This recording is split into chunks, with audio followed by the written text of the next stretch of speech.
Hi, I'm Molly. And I'm Jaymie, and this is our From the Pasture with Hired Hand podcast. As the owners of Hired Hand website software, we've been developing websites and creating internet marketing strategies for livestock breeders for the past 10 years. The majority of our customers are involved in the breeding of registered animals, such as Texas Longhorns, Highland cattle, horses, and white-tailed deer, where the pedigrees are very important. The From the Pasture with Hired Hand podcast examines many of the differences in raising pedigreed livestock for maximum profit. Join us and learn what we're covering today. Mike and Linda, thanks for taking a few seconds out of your day to talk about your upcoming dispersal sale. Before we jump into the sale and all the details, can you take a little bit and introduce yourselves? We're Mike and Linda Metcalfe from Longhorn Ventures. We come up with the name Longhorn Ventures because our brand was LV, and we decided to give it a name that matched LV. I like it. It's very creative. So how many years have you had Longhorns? We've been in the business 10 years. What made you get Longhorns when you decided to jump into it? There was a friend that lived not too far away, and he had a small herd of about 7, and he had several strokes, so he couldn't care for his cattle, and he wanted to sell them all together because he didn't want to sell them separately. So we went and bought a herd of 7 from him, and that's what got us into it. And then a few weeks after that, they had that sale there at Latigo, that Rocky Mountain Select sale. And so we bought a few more from there. And so we started out with about 10 head. Are you all selling your entire herd? We're selling everything but 2 heifers, and then of course backfired our sire. The 2 heifers, one of them had a broken horn, and we didn't want to put her in the sale. We didn't figure it was worth hauling her all the way to Amarillo, but we kept a white heifer to keep her company. So we have 2 heifers left. Okay. All right. Well, should we jump into the sale, and we'll start with the sale details. Can you let everyone know the location and the date and the time? Sure. It's going to be at the Amarillo State Fairgrounds. The time is July 13th at 11 a.m. And it's, like I say, it's going to be at the fairgrounds. Dan Huntington is the one putting it on, and he is the auctioneer. And of course, Joe Soledchak has done a lot of work as well. So for the people who are either going to be at the sale or who maybe have questions, I know I'll be there for Hired Hand Live, so people can always reach out to me. But for those people that are there and maybe want to contact somebody the day of the sale, who should they contact? I would say we'll be there. They can talk with us about specifics on a cow, but Dan Huntington and Joe Soledchak are the ones putting it on, and they are very knowledgeable as well. We will both be there. So I can probably answer any questions anybody has on any of the lot numbers. Okay. And then so you said Dan's going to be there. I assume he's going to be the auctioneer. Yes. And Brian Culpepper is going to be doing the pedigrees for us. Very nice. Ryan's been doing a few more and more sales every year, and he does a great job. Well, good. And the cattle handlers are going to be Matt Marty and his crew, and they have, guess, people that could haul. Dan Huntington said he'd be going north. Cody James will be there. Of course, we'll be there if there's something wanting to come back towards Colorado, and I'm sure there will be others that will be willing to haul to different places. So I know we talked about the history of your ranch just a little bit at the beginning here. Do you want to talk more in depth about your breeding program? Yeah, I can do that. We started out with one of the 7 head that we bought originally was a bull, and honestly, I've been around cattle all my life, but it's always been beef cattle. I've been in several feed yards and ranches, et cetera, but I really didn't know anything about Longhorns. And so anyway, we had this bull, and he really wasn't that great, according to some of the people that knew more than me. which was nothing. And so we made a trip to Ohio, and Daryl Dickinson had he had a whole pasture of these yearling bulls, and but he had a young bull in there that was a full brother to Drag Iron, and so anyway, I really liked the size of this yearling and loved his color. He had the kind of structure that what I was used to looking at, a very beefy kind of bull. And so we bought him. That was Red Iron. And he's a full brother to Drag Iron. Yeah. And so anyway, that's the bull that actually kind of got us started. We kind of picked through a lot of different breeding programs across the country as far as picking heifers or young cows that we wanted to add to our herd, and trying to get pedigrees that we thought would cross good on the Jamaicism line. And I started out with some smaller bred cattle like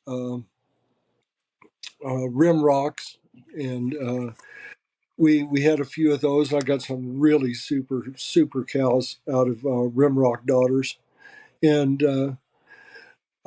anyway, we've just kind of pushed uh, at improving our conformation and our genetics. We always look for color. Horn has always been pretty important to us. And so Red Iron was our original main herd sire, and he put exceptional beefy bodies and size on his offspring. And horn, his horn wasn't flat, but he has 101 inches of total horn, so the horn's there, it just wasn't flat. Consequently, we decided we needed a bull to bring the horns down. So that's when we purchased Backfired. Well, we didn't purchase him. He was born on our land, but he had that really down, loopy, swoopy horn, and so we were crossing Backfired on our Red Iron daughters and some of the other cows to add spots. Of course, Red Iron has the brindle, and so we wanted to add spots and speckles and low, sloopy horns. So that's where we brought Backfired in. Also, we were partners on Tough and Ready, which is a son of Cowboy Tough Checks, and he also helped with bringing down the horns. And most of our calves that are going to be at the side of the cattle at this sale are either Backfired Loves calves or Tough and Ready's calves. So those were the main ones we bred to last year. When we'd had Red Iron for a couple of years, and we decided we wanted to have some more horn.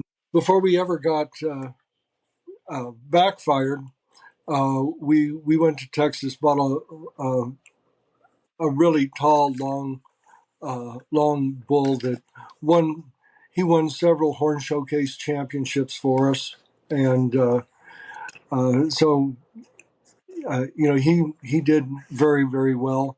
And then we had another calf that was born here that was by a Clear Commander, and out of one of our cows, and he won 6 Horn Showcase championships for us, and so we've really had very, very good luck at the Horn Showcase with our bulls anyway. That would be Tequila Sunrise and Clear Man that he's talking about.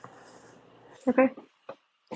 Well, and I believe that most of these bulls that you have just talked about, they're all in the sale catalog. So if people want to get more information about Backfired or Red Iron, they can see pictures of them in the catalog, and then I'm sure they're also featured on your website as well. Oh, yeah. That's true. Okay, so now let's dive in and we'll talk about the consignments. First, do you have any updates that you need to let people know about? We're just recently putting in their new measurements on our website, so their recent measurements will be on the website. And it'll be announced at the sale also. And probably will be announced at the sale. We'll probably put them on the lot numbers to whoever's doing the reading. Right. And we can talk about a few of the lots if you want to. Yeah, absolutely. I'd like to tell you about, I kind of like bulls. I've always liked bulls.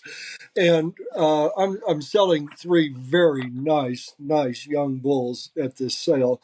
But one that's really impressing me right now is this lot number 21 Fireball LV. He is out of a Tequila Sunrise daughter, and he is backfired. And we just measured him the other day, and he was 70. He's 27 months old right now. He measured 73 inches tip to tip and 83 3/4 total horn. I thought that was amazing for a 27-month-old bull. So he's just a shade over 2, and he's a big, stout bull. With a unique, he has a unique color. It's a blonde brindle, which is unusual. If we had put him in the horn showcase, he would have won his class. We just didn't. We weren't smart enough to get it done. And then when we read the results, we're like, "Oh darn, we should have put him in." Do you want to talk about any of them there, Linda? Well, I've got a few written down here. Lot 6, Eve's Victory. She's a unique cow with a gorgeous dark brindle color, and she's over 100.25 of total horn, and she's only 5 years old. Lot 7, Very Lovely, is one of our best 2-year-olds, and she has great horn genetics. She's the Clearman is her sire. He was a 6-time horn showcase champion, and his dam also had a lot of horn. That was Falling in Love, wasn't it? Yeah, HL Falling in Love was his dam, and we sold her at the Legacy for like $21,000. She brought, and she was a low sloopy horn cow with a dark color. And then let's see, Lot 15, Pretty Simple. She's kind of line bred because she's got red iron on the red iron and drag iron are both full brothers, and she's got red iron on the top and drag iron on the bottom. So she's kind of line bred back to Jamaicanism, but she's a beautiful brindle, and she's got lots of body and lots of horn. But she would be an excellent cross on a son of Cowboy Tough Checks, because I know Daryl always said the best cross that he's had was the drag irons on Cowboy Tough Checks. So red iron being a full brother, we like that cross as well. And she's bred to Tough and Ruddy, which is a son of Cowboy Tough Checks. And her dam was a cow called Iron Symbol SS that Scott Simmons bred, and we ended up with the cow, and we sold her at the Legacy.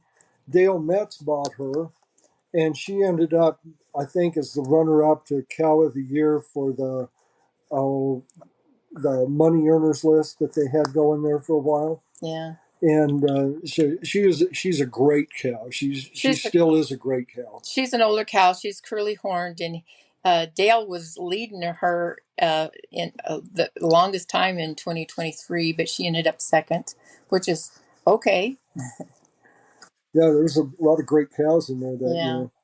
And then Ruby LV, she's a young heifer, and there's no doubt in my mind she's going to go 90 inches by maturity, the way she's putting on horn, and she's lot 16. Yeah, she's a September calf, so she isn't even she's not 2 years old yet, and she was 58 inches tip to tip, something like that. She's got a lot of horn. Her sire CV Call of Duty, and she is out of Helm Jewel. Our most lateral horned cow.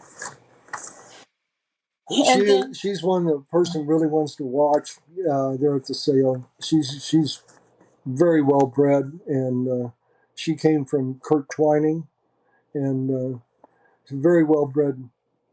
She's just a hair off of 90 inches tip to tip. She's got very lateral straight horns. That's Helm Jewel. Yeah, that's Helm Jewel. Talking about. Yeah. And then if we go down to lot 23, Red's Princess. She's kind of a common looking cow, but she has produced the most Futurity winners for us. And one of them is Iron Princess. She just cleaned house at almost every Futurity we took her to. And then we sold her at the Legacy.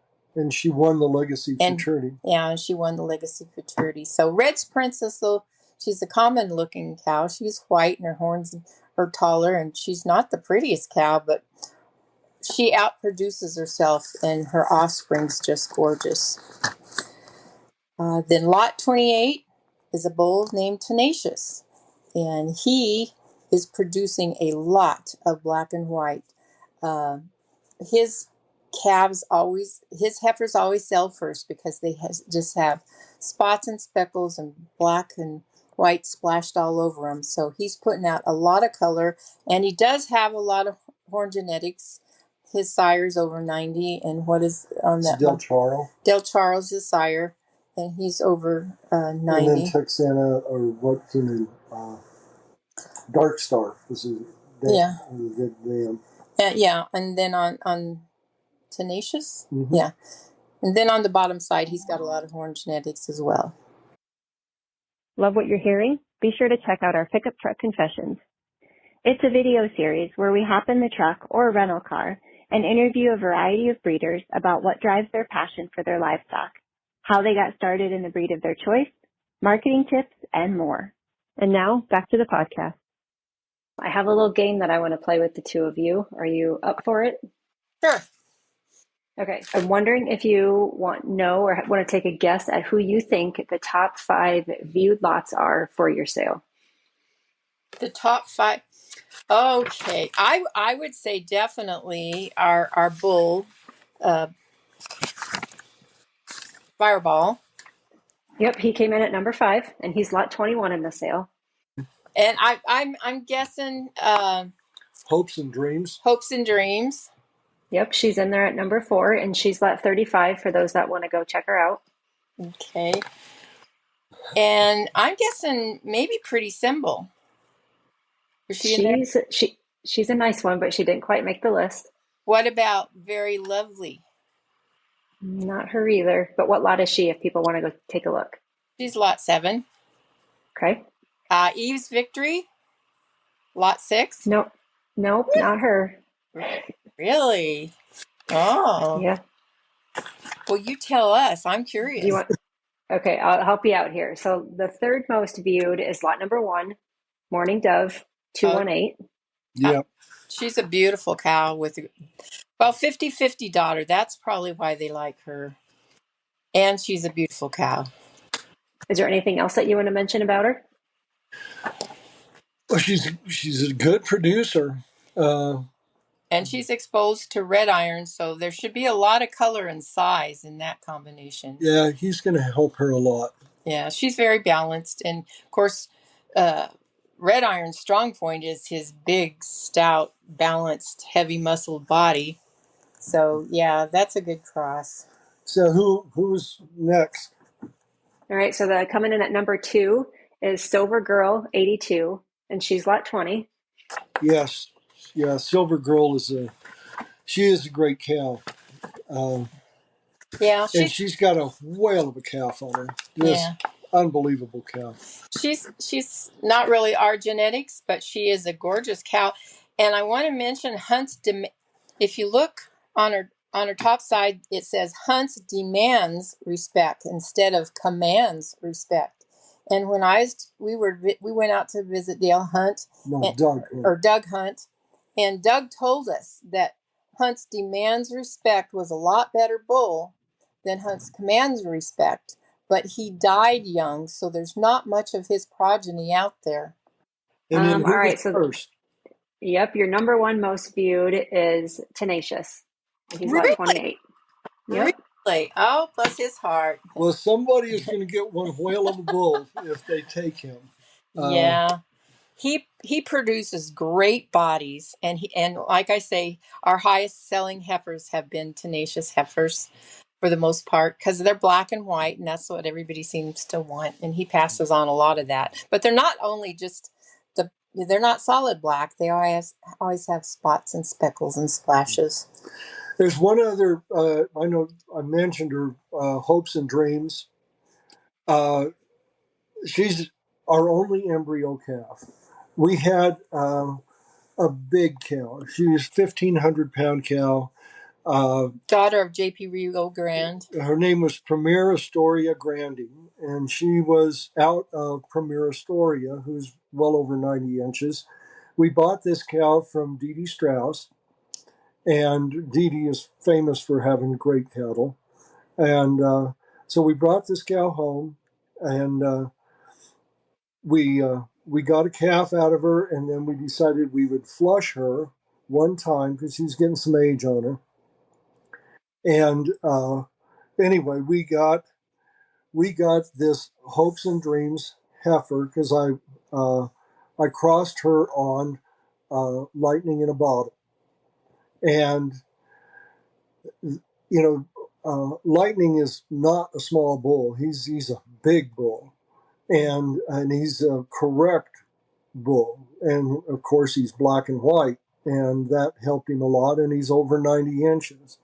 Now, Premier Storia Grande, I weighed her in at 1,500 pounds on one of our scales. She was a big cow. Now, this heifer is big.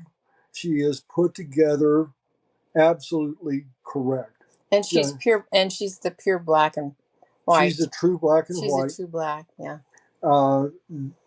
People really need to take a look at this heifer because she is. She's going to be in the Futurity. We'll see if they like her there or they don't. I know if they don't, I think they need glasses. This is a great heifer. And she's lot 35, Hopes and Dreams. Hopes and Dreams is going to be. She's going to be a fantastic cow. So you mentioned that lot 35, Hopes and Dreams, is in the Futurity. That's also going to be the same weekend as your sale. Do you have other animals in your sale that are also in the Futurity? Yes. Oh yeah, I've got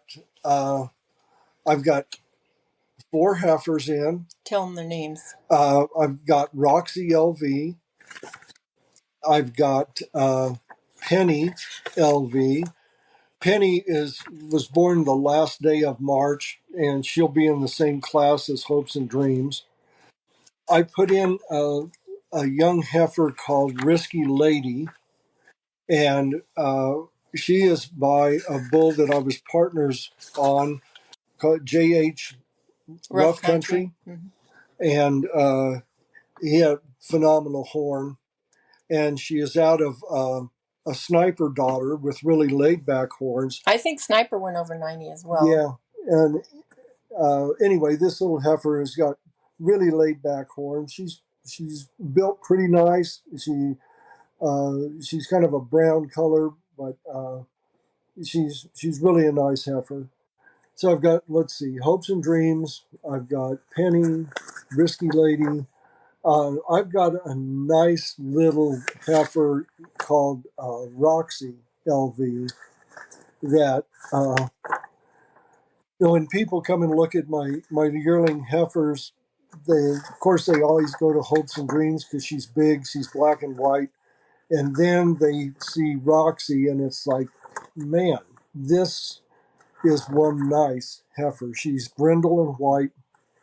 She doesn't have the size of some of my other heifers, but she's just really put together nicely.